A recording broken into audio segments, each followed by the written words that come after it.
Assalamualaikum warahmatullahi wabarakatuh. Halo warga Palma Info, berjumpa lagi bersama saya Dwiki di Cindo, cerita inspiratif dulur kita. Hari ini kita akan membahas sosok wanita yang memiliki cerita inspiratif. Seorang penulis, dokter gigi, hobi moge, dan juga hobi makan. Halo Mbak Dina. Halo Kak Dwiki. Waalaikumsalam. Selamat datang di Palma Info. Halo, terima kasih sudah diundang loh. Tiba-tiba hobi moge tadi. Itu tidak ada di skrip. Bener kan? Iya betul. Ya, nanti kita bahas di sini. Iya betul. Mbak Dina, apa kabar? Alhamdulillah sakit. Dari sejak UIGM kemarin ya, open kampus nggak sembuh-sembuh. Ya ampun, kemarin itu apa event kebut banget lah pokoknya persiapannya. Ngalahin Roro Jonggrang. Wis, tapi luar biasa timnya Mbak Dina. Tim UIGM the best sih. Kolaborasi yang top banget. Yes, luar biasa. Tahun depan lagi ya? Kayaknya enggak Mbak Dina. Oh, Agustus ini sih. Tiba-tiba guys. Kayaknya tadi udah ngobrol sama Kak Eki deh. Kak, kita Agustus September deh kita gas deh. Keren. Semoga sehat-sehat semua ya. Amin ya Allah. Amin. Nah, Mbak Nin jadi apa kesibukan hari ini? Oh, hari ini tuh pagi praktek, siang ngecek venue, terus endorse lagi, terus langsung ke sini. Abis ini endorse lagi? Praktek. Oh, praktek. Iya. Praktek malam. Abis praktek nge-shoot. Wow. Kayak 24 jam tuh. Dari pagi sampai malam berarti nonstop nih. Iya. Wow. Alhamdulillah ya, soalnya dulu berdoanya ya Allah berilah aku pekerjaan yang menyenangkan. Seneng sih, tapi nggak senang. Ngeluh dikit aja ya. Betul. Seneng sih ngeluh dikit aja.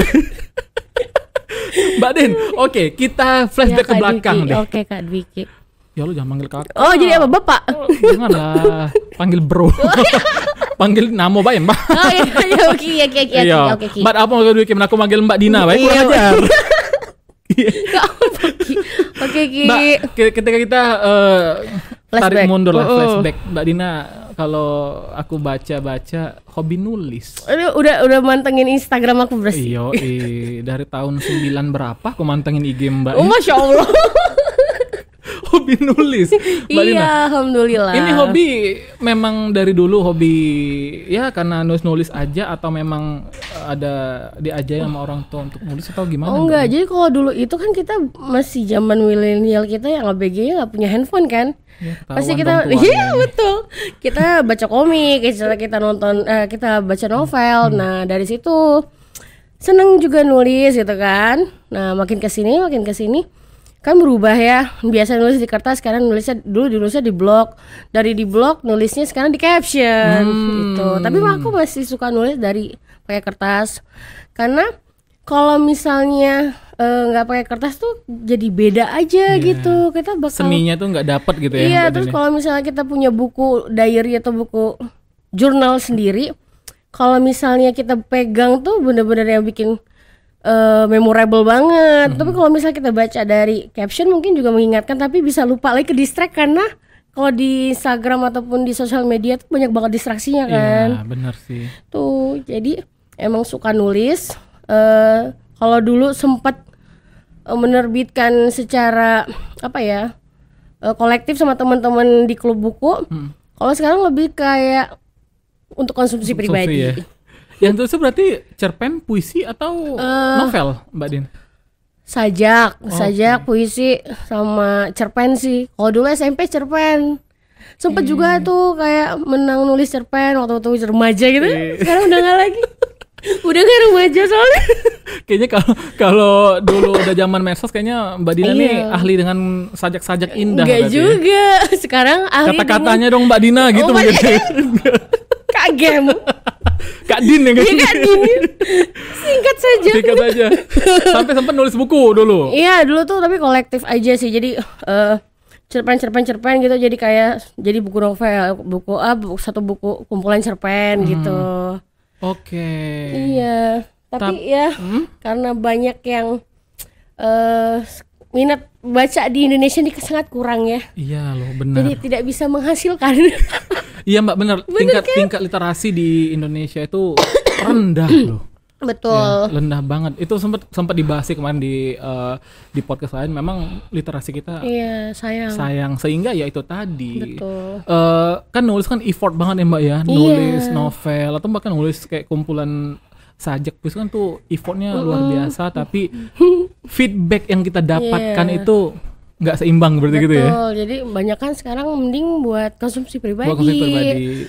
Kesenangan diri pribadi. Jadi gitu. Koleksi pribadi. Apakah karena menulis cerpen ini kurang berdampak deh untuk Mbak Dina memutuskan untuk jadi dokter? Enggak. Jadi sebenarnya dulu itu pengen jadi penulis ya kan, karena seneng banget nulis itu ya. Orang tua pengennya tetap jadi dokter karena menurut orang tua jadi penulis itu tidak menghasilkan dulu tuh. Ya secara kita masih dinafkahi orang tua ya. Ngikutin aja, apalagi kalau anak pertama Ki, tahu lah Ki kayak mana bebannya Ki. Iya betul. Jadi tetap berusaha berprestasi, memenuhi ekspektasi orang tua. Jadi dokter gigi pun dulunya awalnya tuh karena ekspektasi orang tua gitu. Oh, bukan karena kemauan sendiri berarti? Enggak sih. Jadi kalau dulu tuh aku tuh lebih kayak seneng seni di kafe. Mungkin tuh lebih kena ke hati aku ya kalau misalnya disuruh milih. Cuman kalau dulu itu masih belum jelas gitu kan lapangan pekerjaannya segala macam. Jadi ketika keterima PMDP gitu ya, peminatan bakat, gak perlu tes, di Unsri alhamdulillah lulus kedokteran gigi, ya udah deh kecemplung sekali, udah sekalian berenang. Dan alhamdulillah sukses ya dokter gigi ya. Susah juga ya kemarin. Karena kan kalau dokter gigi tahu sendiri kan gimana kalau di Unsri. Tapi alhamdulillah setelah menjalaninnya, ketika lulus ternyata masih bisa ngelakuin hal yang lain gitu. Karena ini menarik. Iya, karena kalau dokter gigi itu kan mungkin waktunya nggak se-strict dokter umum ya. Fleksibel ya. Iya, kalau dokter umum harus jaga IGD, harus nginep di rumah sakit. Kalau dokter gigi ternyata enggak gitu. Apalagi Madinah punya praktek sendiri. Iya, itu setelah jatuh bangun berdarah-darah yang ngumpulin modalnya gitu. Itu nama prakteknya apa Mbak Dina? Praktek dokter gigi Dina. Praktek dokter gigi Dina. Lokasinya di mana Mbak Dina? Di Simpang Dogan. Jadi kalau misalnya ada yang mau konsultasi, benerin gigi ataupun sakit gigi, datang aja langsung. Nah, fun fact-nya aku tiap hari lewat situ loh sebenarnya ya. Dari SD loh ya. Udah tahu berarti ya? Iya, dari SD kan itu BLK tuh tiap hari betul ya. Sampai ngantar istri di situ kan ngajarnya. Kemarin pas ketemu sama Mbak Dina ngobrol-ngobrol, prakteknya sana. Oh, baru di sini. Baru ciran ya. Pas udah tahu di sini, pas ngantar istri Mbak ceritanya pelan-pelan. Iya. Nengok kan? Ini kelihatan ya. Mbak Dina. Iya. Dan itu di lantai 2-nya kantor kita. Kantor A2R. Tadi kita bahas A2R ya. Iya, kantor kreatif lah. Itu kreatif.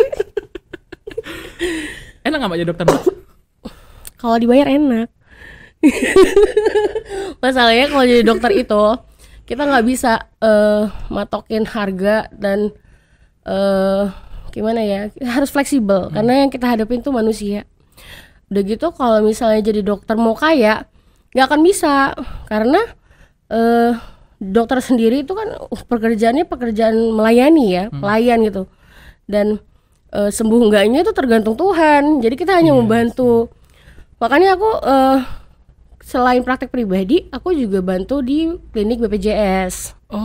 Jadi yang istilahnya praktek, tapi pasien nggak perlu bayar karena mereka sudah terdaftar gitu. Nah itu yang selalu jadi kendala tuh, karena menurut teman-teman sejawat, praktek dokter gigi tuh dibayar tidak sesuai dengan kapasitasnya gitu kan, dibayar murah segala macam. Cuman balik lagi, dokter adalah pelayan masyarakat gitu. Jadi kita emang kalau mau dibayar mahal ya cari ekspertisnya gitu kan, di mana gitu. Tapi kalau misalnya kayak umum, ya udah niat awalnya adalah membantu gitu. Yang bayar Tuhan, amin. Mbak, tapi aku mau nanya Mbak tentang dokter gigi. Kalau Mbak Dina giginya bermasalah, ngobatin sendiri nggak Mbak? Enggak dong. Aku kan pakai behel. Iya. Sama Besti. Bukan pakai sendiri, siapa tahu kan pakai sendiri. Enggak ya. Kalau dulu ya mungkin ya kayak ganti karet sendiri. Sempet ya. Jadi sebelum, kalau sekarang kan teman-teman aku udah jadi teman-teman angkatan udah jadi sejawat semua kan, udah punya praktek pribadi kan. Kalau dulu yang kayak masih koas, pasang behel gitu kan, pasang behel sama kakak tingkat, tapi prakteknya jauh gitu. Jadi udah ganti karet sendiri gitu. Kalau sekarang tinggal datang aja ke tempat teman. Saling bantu lah ya. Iya betul. Dia minta tolong scalingin, aku minta tolong ganti karet gitu. Ya saling bantu lah. Betul. Oke, jadi ya suka duka jadi dokter gigi lah ya Mbaknya. Iya, banyak sih suka dukanya. Cuman balik lagi, kalau misalnya kita ngelihat senyum pasien tuh langsung hilang capeknya gitu. Apalagi kalau giginya bersih habis scaling. Betul, senyumnya dia senyum-senyum terus. Happy aku juga ngelihatnya gitu. Oke, tadi cerita tentang dokter gigi. Tadi yang di awal ya. Udah aku spill. Hobinya. Ini ya. Betul. Kenapa ini kok bisa melenceng penulis dokter gigi hobinya ke moge? Ya jadi kan aku tuh anak pertama. Anak pertama yang mungkin dulu diharapin sama orang tua tuh cowok kali ya. Jadi emang dididik kuat, dididik mandiri. Kalau dibilang tomboy tuh enggak. Tapi emang seneng motor gitu, seneng motor. Terus alhamdulillah ketemu sama pasangan hidup, suami yang emang seneng motor juga gitu. Jadi sering touring bareng lah. Enggak, touring tuh enggak aja. Kalau suami aku dia lebih seneng modif motor. Jadi beli motor-motor lama yang istilahnya udah kayak dibilang rongsokan tuh enggak juga ya, masih bisa diperbaikin, dibagusin, dicat ulang, dimodif, terus dipakai sama dia gitu kan. Terus kalau ada yang nawar harga dibuka gitu, kayak gitu. Jadi yang penting hobinya tidak ngabisin duit ya. Dan hobinya juga menyalurkan hobi kita. Iya betul. Jadi kalau kata suami beli ini nih ACC suami, berarti ya? Enggak, dia nggak bilang, tiba-tiba udah ada di garasi. Kayak gitu kan laki-laki ya. Berarti suaminya Mbak Dina ini menerapkan prinsip lebih baik minta maaf daripada minta izin. Iya betul, lebih gampang soalnya. Aku kalau hobi ikan deh. Oh iya. Sama. Makanya di hari ini aku bawa ikan baru. Oh untuk di set Cindo. Ya Allah ya. Cantik. Ya, ini ikan merah menyala kayak Palembang Info. Iya, merah-merah. Oke, jadi itulah cerita di hobi motor ya. Ya, hobi motor tuh dulu pengen banget motor itu ketika masih SMA. Cuman karena bahaya, karena emang belum ada duitnya, tidak diizinkan orang tua ya. Jadi terkabulnya tuh 10 tahun setelah aku tuh pengen itu gitu kan. Pengennya di umur 16, terkabulnya di umur 36. Bukan 10 tahun lagi ya, gitu, Mbak. 20 tahun. Ya, alhamdulillah tapi kan terkabul juga. Betul gitu. Ya, Mbak udah 36. Gak kelihatan ya? Gak kelihatan loh Mbak. Kayaknya Mbak masih umur 29. Amin gitu. Ya emang. Kalau milenial lebih awet muda kan Ki. Malah aku yang kelihatan tua. Ya ampun. Enggak loh Ki. Enggak ya, kayak seumuran lah kita ya. Iya kan kita cabi. Iya, oh iya. Iya kalau cabi tuh bikin lebih awet muda. Cabi ini hobi makan. Betul. Nah, sama lagi hobi selanjutnya dengan Mbak Dina ini. Iya selalu kenal lagi. Iya. Hobi makan. Banget. Dari dulu Mbak. Sebenarnya kalau hobi makan tuh gimana ya dibilangnya? Hobi nyobain sesuatu unik gitu kan. Jadi kalau misalnya ada yang jualan beda, beli yuk. Teman-teman aku tuh yang paling sering jadi korbannya. Jadi mau beli ini, aku tuh nyobain cuma sedikit gitu ya. Sisanya mereka yang ngabisin gitu. Oh pantes timnya Mbak Dina seperti ini ya. Canda ya. Tapi aku pengen juga lah sekali diajak ya. Iya bagi 3 gitu. Oh jadi memang hobi nyicip-nyicip lah ya. Iya, udah gitu emang jajannya juga nggak cuma di tempat ini doang, tempat itu doang tuh enggak. Jadi emang hobi jajan yang unik-unik, kita tahu dari mana kita datengin gitu kan. Itu dari dulu, dari waktu masih ngekos. Aku kan dari Lampung, jadi di Palembang tuh ngekos. Anak kos tahu sendiri lah jajanannya, cari yang murah-murah, yang pakai 5.000 dapat banyak. Nah, kalau dulu aku tuh biasa nge-tracking uang itu pakai foto. Jadi tahu duit aku tuh habisnya kemana. Jadi kalau misalnya aku jajan aku foto, aku beli makan aku foto gitu kan. Gitu cara tracking uang. Tiba-tiba memori penuh. Kalau dulu tuh kan memori mahal ya. Iya sih. Memori penuh. Aku tuh mikir ini taruh di flash disk pas kena virus. Iya. Kalau ditaruh di ini Facebook nanti nggak bisa dilihat. Akhirnya aku bikin akun pribadi, akun khusus untuk foto-foto makanan. Jadilah makan pakai receh. Makan pakai receh gara-gara itu mindahin foto dari memori ke akun Instagram. Berarti tahun berapa Mbak Din? 2015. 2015. Juni lama ya, 2015. Tahun ini 10 tahun. Rayain lah nanti 1 Iya, dekade. betul. Sama kayak Palembang Info loh. Oh iya ya. Palembang Info Januari kemarin 1 dekade ya. Wah, seumuran ya. Sama makan pakai receh. Senior gitu ya ternyata. Oh gitu. Iya. Jadi berawal dari memori penuh, buatlah IG makan pakai receh. Terus itu Mbak bisa ya kalau kita lihat makanan sekarang siapa sih yang nggak tahu dengan akunnya makan pakai receh gitu ya. Amin. Nah itu gimana Mbak Dina bisa memanage ya dari ketidaksengajaan berarti ya? Iya, jadi dulu itu kan kalau dulu tuh no face ya, faceless. Yes. Jadi semua tuh foto. Bahkan foto yang dari handphone Android biasa, aku inget banget dulu tuh pakai Samsung J5, Samsung J5 yang modelnya kayak gitu doang, tinggal foto-foto, kasih caption itu sih nama jajanannya apa, belinya di mana, harganya berapa, terus rating menurut aku enak apa enggaknya gitu kan. Terus banyak tuh yang komen, ih udah pernah cobain, ih mau cobain. Nah, orang masih belum tahu tuh aku kan admin di balik kita kan. Ketika udah nyampe followernya 800, ada tuh yang bilang Kak boleh dong cobain jualan kita. Oh. Ya aku inget banget dan di situ tuh aku ngerasa oh kayak gini ya rasanya ngebantu orang gitu kan. Jadi aku yang datengin tempat jualannya. Aku cobain, aku posting dengan minim banget lah pokoknya foto seadanya, caption seadanya dan nggak nerima bayaran apapun. Ternyata kebantu. Tuh dari situ udah banyak tuh yang minta tolong. Tapi aku inget banget 2 tahun awal tuh aku nggak minta bayaran siapapun, nggak ada red card lah ya, nggak ada tarif, karena aku ngerasa ngelakuinnya tuh sukarela, seneng gitu kan. Karena hobi makan tadi. Betul. Kan? Jadi ketika followernya udah 10.000, aku udah mulai kewalahan ketika endorse, misalnya bukan endorse ya. Ada minta tolong di sini. Udah mulai bingung tuh, akhirnya netapin tarifnya kalau nggak salah 50.000 8 kali posting.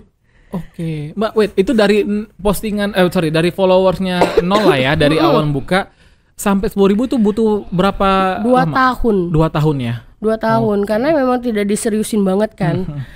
Karena aku mikirnya ini bukan pekerjaan, karena waktu itu masih koas juga, masih nyambi koas, jadi di koas dokter gigi, masih nyambi S2 tuh. Jadi emang ngerjainnya ya nothing tulus lah ya, ketemu sama pacar yang sekarang jadi suami yang emang suka foto, punya DSLR. Jadi cocok lah, dan dua-duanya suka makan. Ini memang jodoh dipertemukan oleh iya, hobi. Iya betul ya? Dia kalau nggak salah naik 30 kilo kalau nggak salah. Wow. Dari pertama pacaran sama aku sampai akhirnya jadi suami. Kalau dulu pasti viral nih tren-tren kayak anak sekarang betul, nih gitu ya. Masalahnya kita nggak suka dokumentasi karena kita pikir alay kan. Kalau sekarang semuanya didokumentasikan. Agak nyesel sih cuma ya udah. Berarti suruh kursus dulu Mbak, diet bareng dulu. Iya, terus nanti naik lagi ya. Oh dari itu makan pakai receh. Nah kalau dari nama IG yang satunya nih. Yang mana tuh Celoteholic? Iya. Karena sering berceloteh, tapi celotehnya tuh sebenarnya dari tulisan doang. Aku aslinya introvert. Ya kan gak nyangka kan. Emang ini serius? Iya. Asli introvert kayak gini nih bikin capek. Iya sih. Aku baru pas event kemarin, Mbak Dina tuh jarang ke kerumunan. Mbaknya duduk diam gitu kan, sambil makan sih, makan handphone. Nggak pernah. Baru ngeh loh aku Mbak Din. Tapi namanya kita kerja profesional ya. Iya sih. Kita harus punya sisi ekstrovert yang menyapa pasien, yang menyapa klien, yang mingle sama orang-orang. Tuh. Ambivert lah jadinya. Iya betul. Ada sisi kita introvert, ada kita extrovert kayak gitu ya. Kak. Bahkan kalau aku pengen udah jadi orang introvert. Iya. Terkadang aku kepikiran kayak gitu loh Mbak Din. Aduh capek loh. Bisa gak ya aku kayak kayak itu. Tapi agak sulit ya kalau. Sulit karena orang extrovert itu dapetin energinya dari ketemu orang. Kayak tim saya satu itu kan. Iya, betul. Dan kalau ada dia rame, berarti kalau Iya. ada Kak Dwiki tuh pasti rame, tahu. Makanya tadi ketaruh lah di segmen satunya nih ya. Iya, betul. Jangan dua-duanya ya. Bisa nggak berhenti ngomong. Siapa yang ngomong duluan ini? Gitu. Iya, asik sih, keren sih untuk Nah, lalu oke lah di makan pakai receh. Terus ada juga buat manajemen nih berarti. Itu tuh sebenarnya dari makan pakai receh, terus aku ngerasa udah kewalahan nih. Aku kayaknya harus ciptain talent-talent baru. Kayak Palembang Info kan, Yoi. belajar dari Palembang Info. Talent-talent baru. Nah, talent-talent baru nih yang nggak bisa aku langsung ambil. Terus udah sama kan endorse ini kirim ini, nggak bisa, harus diajarin, harus diajak. Kalau sekarang ngajarin tuh mungkin kesannya kayak ih sok tau banget sih lo, sok ngatur. Makanya kita ajak datang bikin event, ajak sini, ajak sana, ngeliatin dulu. Kalau misalnya dari ngeliatin mau coba nggak silakan. Nah, kalau misalnya udah ada keberanian nyoba, berapa kali ditemenin bisa ditinggal. Nah, kayak gitu caranya. Oh, berarti memang bener-bener di create ya dengan pengalaman yang Mbak Dina punya ya. Karena dari awal juga kita tuh nggak pengen orang tuh viral sesaat. Tahu kan? Cepat viral, cepat juga padamnya. Benar. Nah, yang cepat viral, cepat sukses, egonya tinggi. Aku nggak mau tuh talent-talent tuh kayak gitu. Harus tahu, ngerti, paham bahwa mereka itu punya influence dan ngefek orang ya karena mereka emang mulai dari bawah dan pelan-pelan gitu loh. Jadi mau dia tinggi, mau dia rendah itu nggak akan bikin goyah. Gitu. Intinya semua itu butuh proses ya, Mbak Dina, nggak ada yang instan ya. Betul. Indomie aja instan kan 3 menit ya masaknya kan. Ya, ipin kompor dulu. Iya, memang semuanya butuh proses kan gitu. Lalu namanya A2R. Iya, sebenarnya itu kan project iseng ya. Anak-anak receh ya. Iya. Karena kami kan bikin apa kumpul ketemu ketawa, ketemu ketawa, tiba-tiba jadi event gitu. Hahaha, jadilah event. Event pertamanya apa ya waktu itu? di Rambang ya? Enggak, iya di Rambang. Kalau event kolaborasi pertama di Rambang. Di Rambang. Pasar Itu Takjil event Rambang apa tuh? tahun lalu. Event kuliner bazar. Bazar kuliner. Jadi itu event pertama yang didirikan sama A2R. Iya. Event pertama yang A2R benar-benar yang handle kan. Awalnya aku juga punya yang Festival Foodies ya. Festival Foodies tuh Festival Foodies tuh yang di Sriwalk. PTC. Oh, bukan Iya. yang di Sriwalk itu Mbak Dina Sriwalk kayak? pertama, iya. Iya kan? Waktu itu datang ya. Iya, Sriwalk Iya, kan? Sriwalk Karena pertama. dekat rumah juga tuh. Tempat Ke anak, belakang. tempat jin buang anak. Iya. Tapi bisa rame waktu Bisa itu. rame, Ya itu benar-benar alhamdulillah keajaiban sih, alhamdulillah. Itu yang Oke. Sriwalk. Tapi itu kan collabnya udah sama foodies yang udah gede juga Iya. namanya. Mhm. Nah, kali ini aku percaya sama anak-anak receh ini untuk bikin sendiri. Tapi kan mereka udah sering aku ajak belajar juga di FFP gitu kan. Udah akhirnya ada kesempatan kolaborasi dengan Rambang Semesta untuk bikin pasar takjil tahun lalu. Oke. Berhasil tuh, rame. Maksudnya bukan berhasil rame itu gimana ya? Berhasil acaranya berjalan dengan lancar. Kita punya portofolionya, kita bisa ngomong ke orang-orang kalau kita bisa bikin ini gitu kan. Tahun ini orang tuh datang ke kita sendiri. Oh, mereka yang mencari. Iya, karena kita udah ngelakuin itu Kak. Walaupun Oke. gagalnya, susahnya, nangis-nangisnya kan itu kan kayak anak bayi baru lahir disuruh lari gitu kan. Iya. Itu susah banget tuh yang istilahnya kita ributnya, kita gontok-gontokannya karena kan nyatuin berapa kepala kan susah kan. Itu kan gak ada yang tahu. Yang kita tunjukin di media sosial kita senyum, ketawa-tawa, cicipin makanan kan. Peresmian, gunting pita. Nah, kalau tahun lalu kayak berdarah-darah gitu ngelakuin bikin sesuatu yang baru nih.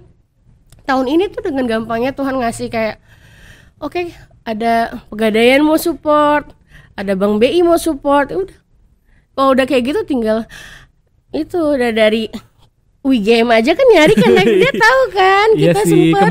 kemarin kami buat open campus dan ya Betul. luar biasa sih memang tim-timnya. Mbak sambil diminum nggak apa loh Mbak? Oh boleh ya. Guys, ini syutingnya di sebelum bulan puasa ya. Iya. Ini kayaknya tayangnya di pos puasa di soalnya ya.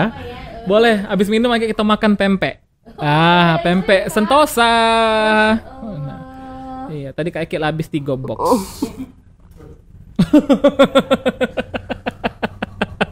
Ini ada pempek sentosa, teman-teman, nanti boleh sambil dicicipin ya. Ini yang di Pelaju kan ya? Yoi. Aku seneng banget tuh makan di sini tuh pempeknya tuh tempatnya gede, luas. Iya. Dan sekali disajiin tuh langsung udah sepiring. Iya. Ini boleh. Kulineran terus aku ya, ketahuan. Ketahuan makan pempek terus. Boleh sambil dicicip-cicipin ya. Teman-teman, ini syutingnya sekali lagi ya. Ini di sebelum bulan puasa. Iya. Disclaimer dulu ya. Disclaimer. Boleh dong bantu tisu dong. Tim. Ini pempek ikan kan ya, setahu saya. Thank you. Iya, pempek ikan, Mbak. Terima kasih. Salah nangkepnya di Sungai Musi. Wah, itu. Enak. Iya, jadi itu memang Cindo nih nontonnya sambil makan pempek enak gitu kan. Yang mau nyoba, yang mau beli buat makanan berbuka. Boleh ya. Recommended. Iya, selain kalau pempek dari Palembang itu bisa juga ke baju, Mbak. Baju Nyenyes, kaos Nyenyes. Nggak jauh-jauh dari pempek. Nah, aku pakai lenjer dragon. Oh ya. Wah. Iya, jadi kita makan pempek, pakai baju Nyenyes, lenjer dragon. Nah, cocok kan? Aku baca tadi, aku bacanya cuma dragonnya aja. Iya, the lenjer ini, Mbak, the lenjer of dragon. Ah, lajulah. Keren ya. Yeah. Kreatif banget orang. Alhamdulillah. Bisa nggak beli itu? Gratis pempek? Enggak. Itu dijual tapi dia dijual outlet Nyanyi sih, keren sih. Keren. Untuk baju-baju khas Palembang lah ya, untuk warga Palembang Info ya. Jadi beli baju di Nyanyes, makan pempeknya di Sentosa. Mantap. Mana ngobrol di Cindo. Mbak Din, oke lah. Itu tadi cerita tentang festival foodies ya, Mbak. Total sudah berapa kali berarti buka foodies, Mbak Din? Kalau festival foodies saya sendiri itu udah abis lebaran kita mau jalan ke Jilid 9 kan, baru 3 tahun loh udah Jilid 9. Berarti terus setahun 3 kali, Mbak. Bisa lebih karena di Transmart kita udah punya Kulineri Transvaganza udah jilid volume ketiga, berarti 9, 3. Terus apalagi ya, aku tuh sampai lupa. FNM, Foodies Night Market, yang kita bawa bazar makanan tuh campur dengan wahana permainan. Pasar malam. Oh iya, kemarin ada beberapa tempat ya yang di Jalan Pipa Reja sama yang di The Sultan. Sultan ya, yang kemarin ya. Itu udah volume 3 juga. Oh. Jadi mungkin udah 15 kali ya bikin. Wow. Itu yang kita bikin sendiri. Yang kita kolaborasi kayak yang diajak Festival Rempah sama pemerintah. Itu udah 2 kali. Terus ada juga yang Bazar ICSB. Gitu-gitu tuh ada. Luar biasa. Ya alhamdulillah ya. Dari hobi tapi keren deh. Karena diseriusin. Nah, ini poinnya. Berarti percuma kita ada ide, kita eksekusi, tapi nggak serius dan nggak konsisten. Berarti gitu ya, Mbak Din. Harus konsisten. Aku juga dulu bikin makan pakai receh, konsisten posting walaupun yang nge-like cuma 1, 2. Yang penting posting aja. Posting dulu. Nggak tahu mana yang viral gitu kan. Sekarang udah berapa followernya, Mbak? Baru 96.000 sih ya. Masih kalah jauh tapi sama Palembang Info. Banyak 96.000. Nah, habis diundang ini jadi 100.000 ini. Amin. Yeah. Amin. Tambah 4.000. Amin dia. Amin. Itu memang rencananya pokoknya 10 tahun ini minimal 100.000 lah gitu. Amin. Berarti target kita Juni 100.000 ya. Amin. Kita doakan ya teman-teman ya. Iya, amin. Amin. Mbak Din, tapi gini Mbak, aku sempat beberapa lihat postingan Mbak Dina ya. Yang tadi kata Mbak Dina kan di posting tuh kita ya happy-nya gitu kan. Tapi yang aku tanyakan Mbak, aku ya beberapa kali melihat postingan Mbak Dina ya di Makan Pakai Receh itu banyak yang hate comment. Oh iya, karena aku bukan standar kecantikan Indonesia. Iya kan? Karena kalau misalnya aku langsing, aku makan, terkenal tuh. Tapi karena aku gendut, jadi banyak yang suka ngatain. Jadi karena ya aku sudah paham sih, kalau dulu sih masih mental tempe ya, digituin nangis. Oke. Kalau sekarang karena aku sudah tahu value diri aku, nah jadi aku lebih kuat. Aku ngerasa mereka hate comment itu malah nambah insight. Nggak apa-apa komen-komen aja. Jadi ada yang ngatain truk, ada yang ngatain rakus banget. Sampai segitunya Mbak? Sumpah. Ada yang ngatain, tahu kan kenapa badannya kayak gitu sekarang gitu loh. Terus ada yang lebih lucu lagi. Tolong ya kalau misalnya ada kalau misalnya bikin acara dia nggak usah diundang, langsung aku bikin tuh collab reels balasan. Ya gue yang bikin, masa gue yang nggak diundang? Salah orang dia mau head comment. Segitunya ya Mbak Din. Karena aku gendut. Padahal Guys, gendut. please lah guys. Padahal gendut ini karena hamil, melahirkan. Anak aku 2 udah gede-gede. Cuman karena metabolisme tuh nggak segampang itu. Ya kan? 2025 ayolah, janganlah kayak gitu. Gak bisa Kak Wiki ya. Jadi karena kita itu berada di sosial media, dan sosial media itu generasinya bukan dari milenial aja yang sudah bisa menjaga lidah dan ketikannya. Gen Z iya, Alpha iya, baby boomer mungkin diem aja gitu kan. Yeah. Jadi emang nggak bisa dilarang, apapun yang dilempar ke sosial media harus kita siap apapun itu. Bisa mungkin dikit sudah pernah tahu kayak kita yang bikin konten, tapi orang ngambil lebih rame dia. Nah itu kan juga udah nggak bisa iya kan? Ini udah kemarin, baru. Iya kan? Kita 2 bulan lalu. Ceritanya gini. Klarifikasi nih guys. Kemarin ngundang salah satu pageant internasional ke sini. Ke Palembang Info, ke Cindo. Diundang. Naik nih ke YouTube. Naiklah ke YouTube, itu mungkin sekitar 15-20 menit, Mbak Din. Terus scroll IG dong, TikTok. Banyak ya yang motong. Kok lebih banyak yang nonton ini daripada YouTube? Itu. Kok lebih banyak reels mereka daripada di reels kami gitu kan? Dan makanya awal-awal, karena first time ya Mbak ya, untuk aku ya Mbak Din ya. Gue bilang sama Kak Edo lah, admin Palembang Info, kayaknya harus di DM deh, kasih kredit biasa gitu kan. 1, 2, 3 oke. Itu lah kok makin banyak, makin rame. Tapi ya sudahlah, aku ngambil positive thinkingnya adalah ya oke, setidaknya mereka tahu deh ada aku di dunia ini. Iya, betul. Gitu kan.